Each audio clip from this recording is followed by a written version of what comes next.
Oh, I'm a tank, I'm a tank, I'm a tank, I'm a tank. No, you're not. I'm a tank. Oh, ha ha. What? That's right. Welcome back to the Red Ones Go Faster. I'm old Big Mek, and this is a real tank. This is a Grot Mega Tank that my buddy Tom built and I painted. And yeah, it's awesome. And these are the kind of things that Orcs love doing. But what if you want something a little smaller? Let's get into it. So those of you that have been watching my Orktober videos all month long have seen this little guy hanging out on my painting table for a while, along with some buddies. And the bright-eyed among you know that this is a Grot Tank. Now, this is not the Forge World one that cost, I don't even know how many teeth that I can't afford. This is what's commonly referred to as a World War Toons tank. There's this funky cartoon thing called World War Toon that, like, cartoonizes all of the World War II stuff, but they make some bigger models. In fact, I have one for my Mega Track or Kill Tank or something. Hold on. Yeah, I couldn't find the blasted thing. It was hiding. It was camouflaged. But yeah, so they make these like 1/35th scale models that are like totally scale models with all the gray armor and stuff, but like really bizarrely proportioned. And they make fantastic orc tanks. I think I normally use this as a Mega Track because that's kind of the size that it is now that looted tanks aren't a thing.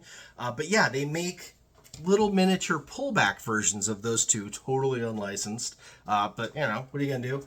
But yeah, these tiny little tanks are super awesome because they are the exact same size as the Forge World ones, and they just make such cute, adorable little, little cheetah. I obviously added that, but yeah. Nowadays they're known as Temu tanks, even though these totally have been around for years and years and years longer than Temu, and you shouldn't buy anything from that app anyway. Anyways, I have a link down in the description below for Amazon to buy these suckers. It is a 4-pack for $9.98.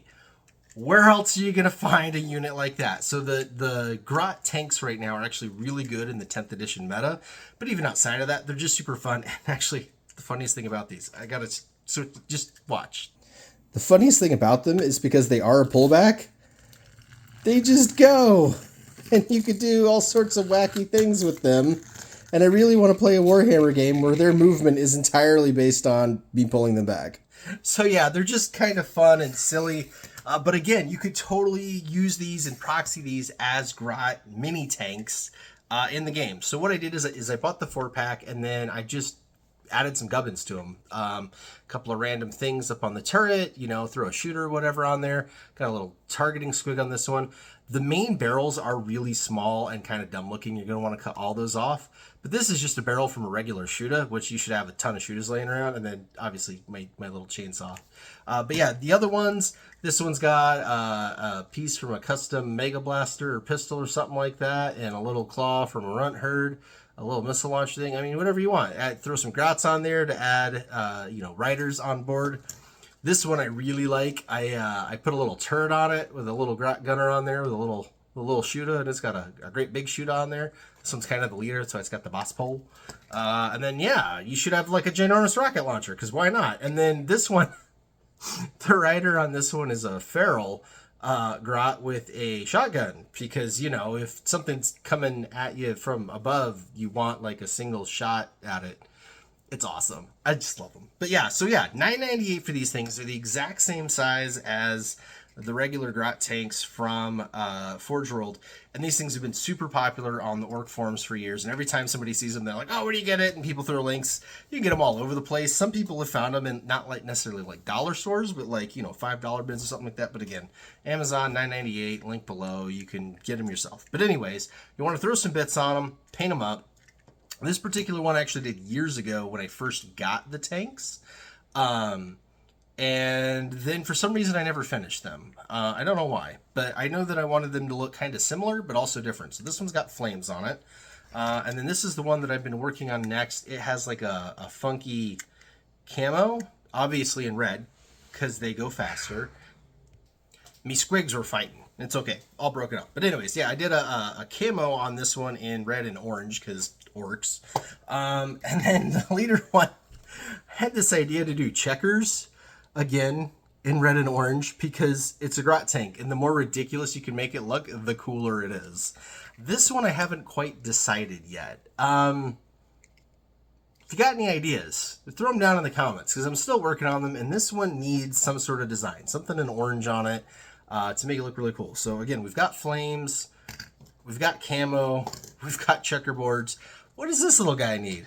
Part of me is thinking like do really heavy weathering on this one to make it look like the oldest one, plus with the feral guy in there, and then do the rocket itself in like bright honking orange, and then maybe some like, I don't know, nuclear symbols on it or something.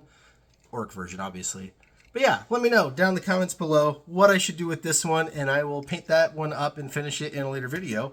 But yeah, these other ones, they are all done and good to go for our army. So I have got a squad of 4 Grot Tanks, which is the squad size in the app, and they are fantastic. So these are the actual tanks that I used. This is the set I bought. Again, $9.98, and you get free shipping on it, and they're just the perfect little size. You see what I mean on the weapons, though? Those main turrets are pretty weedy, so you're going to want to add some gubbins to them to really make them look cool. Now, these particular ones actually come in a fun camo pattern that totally works for orcs. So even if you didn't want to paint them, you add the gubbins to them and a couple of grots and you're good to go. And this is the kit that I used for that looted tank / mega track. This is the Ming Tiger 1. And again, these are 1/35th scale, which is about the scale that you want for Warhammer stuff, at least if you're making orc things that look kind of funky. They're a bit pricey.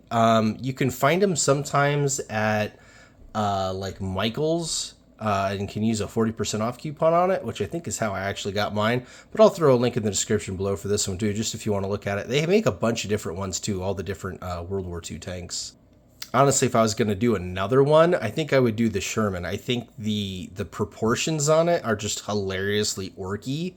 And yeah, so it's like my favorite one of the little mini tanks. So that's the big tank I would totally do. All right, and here is the data sheet for the Grot Tanks. And again, this is totally free on Warhammer Community's website. You can download these anytime. This is from the Imperial Armor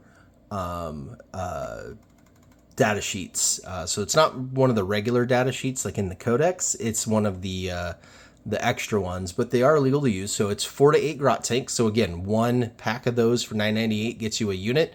2 packs gives you a full-size unit. And yeah, you can either have a Big Shooter, a Grot Zuka, Custom Mega Blaster, Rocket Launcher, Scorcha.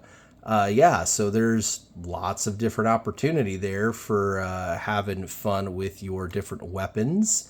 And yeah, they're 10-inch move, strength, or toughness 6, 3-up save, 5 wounds on these things. And they're really not a lot of points right now, which is really fun. But yeah, and then they do the scatter thing. They're just kind of fun. I really like them. And yeah, that's the data sheet. And if you wanted to use the 1/35th one for a mega tank, I think it might be the right size. I've never actually seen a mega tank in person, so I'm not real sure on the size of that one. But, you know, could be another fun thing. Plus, it would actually, you know, look right with the little ones. You know, and for a comparison, right, like here is an old school Hellhound. There is the 1/35th tank. So you can see it's a bit shorter. But it is quite a bit taller, which actually fits with things that have the turrets. And then the width is very similar too. It's just the little extra armor thingies that kind of stick out wider on that chassis versus this one. So, you know, pretty decent size. And then the mini tanks, like I said, they're kind of hilariously, adorably cute, right? There's just no other way to put it. So yeah, I hope you guys enjoyed this video. It's one I've been working on for a while with these guys in the background and between other painting projects. I was struggling with this one, honestly. I did the camouflage, different colors at first. Purple, obviously, because that's funny. But it just, nothing else in my army is purple. Everything is red and orange. So I went back and changed the colors, and I liked it a lot better. So yeah, this one is done color-wise. I'm just going to throw some chipping on it and a little bit of weathering and call it done so that it matches little... Get some right there.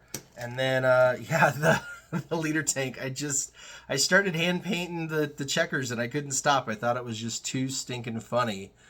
And yeah, I mean, how cool is that? But yeah, let me know what you guys want to see on this one, and I will totally paint it up and do a follow-up in one of the videos later on this October. So yeah, until next time, log on!